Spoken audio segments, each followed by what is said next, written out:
the last question that I want to spend a little bit of time on, I know we've touched on this at various points, but is the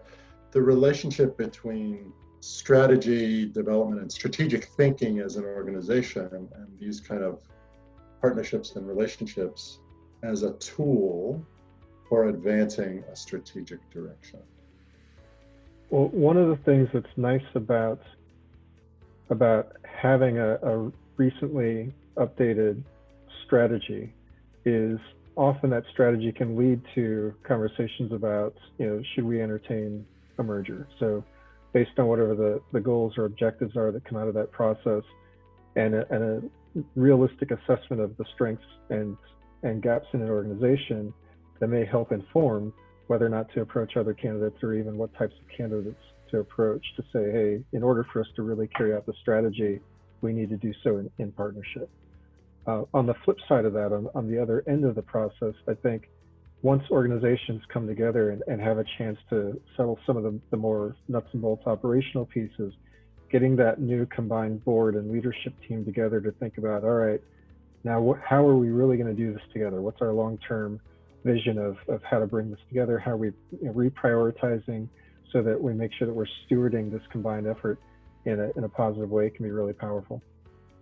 Yeah, and I think during the negotiation process, we often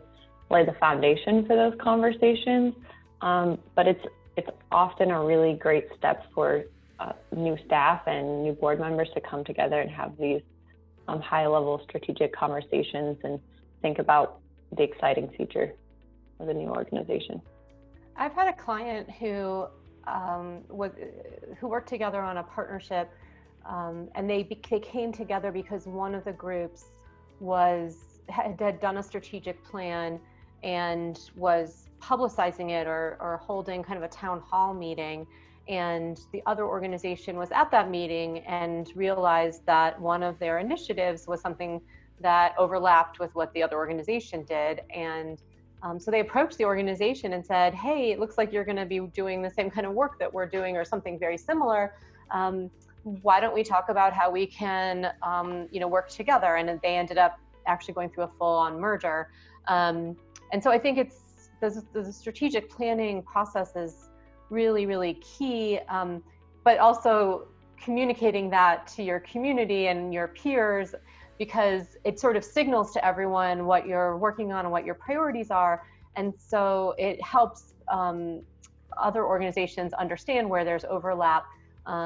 maybe even before you've gone and implemented that program, because by signaling, hey, we want to move into this area, other folks might approach you and be able to say, hey, we're already doing that and I think we can work together. So there's a nice sequence there. It's just sometimes that takes that extra effort of socializing your strategic plan, which sometimes,